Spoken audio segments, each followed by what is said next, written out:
6 ans après l'attentat de Grand Bassam qui coûta la vie à 19 personnes, le procès de cette attaque terroriste s'ouvre le 30 novembre 2022. Selon les informations en notre possession, l'affaire a été renvoyée devant le tribunal criminel d'Abidjan.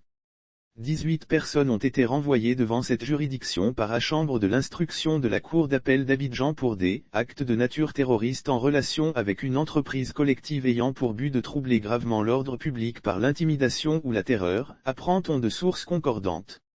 En janvier 2017, les soldats de la force française Barkhane avaient capturé un suspect clé, Mimi Ould Baba Ould Cheikh, considéré par les autorités ivoiriennes comme l'un des cerveaux de ladite attaque.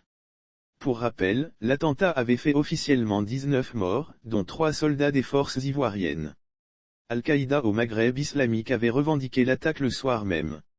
Attaque isolée qui néanmoins ouvrira sur d'importantes dépenses sécuritaires 6 ans après l'attentat de Grand Bassam qui coûta la vie à 19 personnes, le procès de cette attaque terroriste s'ouvre le 30 novembre 2022. Selon les informations en notre possession, l'affaire a été renvoyée devant le tribunal criminel d'Abidjan.